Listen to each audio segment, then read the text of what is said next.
1600 जमन 700 देगा जहाँ 800 देगा 800 ਮੀਆਂ ਬੀਵੀ ਨੇ ਬੇਸ਼ੱਕ ਉਹ ਉਮਰ ਦੇ ਵੱਡੇ ਨੇ ਜਿਹੜੇ ਤੁਸੀਂ ਉਹਨਾਂ ਨੂੰ ਤੋਹਫਾ ਦੇ ਹੰਨਾ ਮੇਰੇ ਤਰ ਹਾਂਜੀ ਅਸਲਾਮ ਵਾਲੇਕੁਮ ਬਾਬਾ ਜੀ ਕੀ ਹਾਲ ਨੇ ਥੋੜਾ ਸਾਈਡ ਤੇ ਕਰੋ ਹਮਾਰਾ ਸਾਈਡ ਤੇ ਹੋਵਾਂ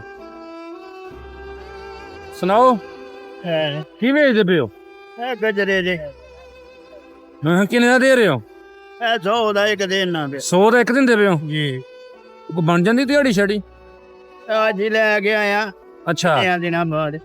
6 ਦਿਨਾਂ ਬਾਅਦ ਅੱਜ ਲੈ ਕੇ ਆਇਓ ਖੈਰ ਨਾਲ ਹੀ ਬਾਹਰ ਠੀਕ ਨਹੀਂ ਰਿਹਾ ਪੀਤਾ ਤਬੀਅਤ ਨਹੀਂ ਠੀਕ ਹੈ ਹਾਂ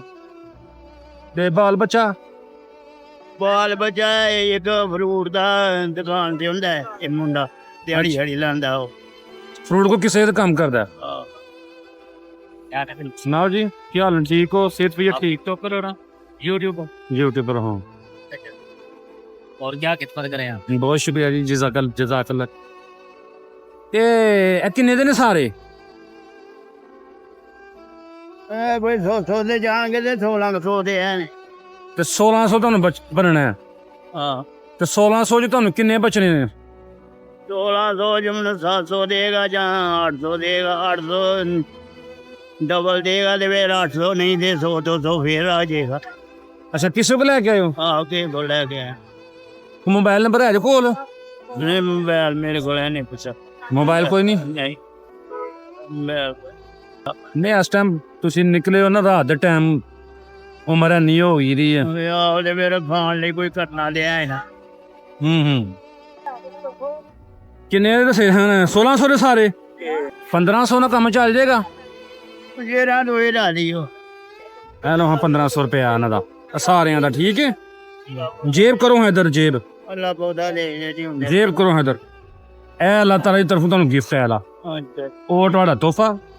ਜਾਓ ਇਹ ਵੀ ਰੱਖੋ ਕੋਲ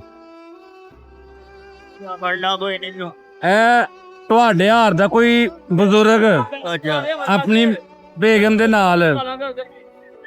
ਤੁਹਾਨੂੰ ਤੋਹਫਾ ਦੇ ਛੱਡਣਾ ਇਹ ਠੀਕ ਹੈ ਜਿਹੜਾ ਵੀ ਤੁਹਾਨੂੰ ਕਪਲ ਨਜ਼ਰ ਆਏ ਨਾ ਤੁਹਾਨੂੰ ਲੱਗੇਗਾ ਮੀਆਂ ਬੀਵੀ ਨੇ ਬੇਸ਼ੱਕ ਉਹ ਉਮਰ ਦੇ ਵੱਡੇ ਨੇ ਜਿਹੜੇ ਤੁਸੀਂ ਉਹਨਾਂ ਨੂੰ ਤੋਹਫਾ ਦੇ ਹੰਨਾ ਮੇਰੇ ਤਰ ਲੋ ਹੈ ਜੀ ਹੁੰਦਾ ਰਹੇ ਅੱਲਾ ਪੌਦਾ ਦੋ ਜੀ ਹੁੰਦਾ ਰਹੇ ਬਸ ਆਪਣੀ ਦੁਆਵਾਂ ਦੀ ਯਾਦ ਰੱਖਿਓ ਤੁਹਾਡੇ ਬੱਚਿਆਂ ਨੇ ਵੀ ਕਰਮ ਕਰੇ ਸਾਰਿਆਂ ਦੇ ਕਰੇ ਅੱਲਾ ਪਾਕ ਦੁਆ ਅੱਜ ਵੀ ਕਰਾਏ ਆਮੀਨ ਆਮੀਨ ਜਿਹਦੀ ਤਰਫੋਂ ਤੁਹਾਨੂੰ ਤੋਹਫਾ ਆਇਆ ਨਾ ਉਹਦੇ ਲਈ ਵੀ ਤੁਸੀਂ ਦੁਆ ਕਰਨੀ ਇਹ ਅੱਲਾ ਉਹਨੂੰ ਵੀ ਜ਼ਿੰਦਗੀ ਤੰਦਰੁਸਤੀ ਦੇ ਮੈਂ ਪੌਦਾ ਦੇ ਤੇ ਜੀਵਨ ਦੇ ਰਵੋ ਖੁਸ਼ ਬਾਦ ਰੱਖੋ ਆਮੀਨ ਆਮੀਨ ਲੋ ਫਿਰ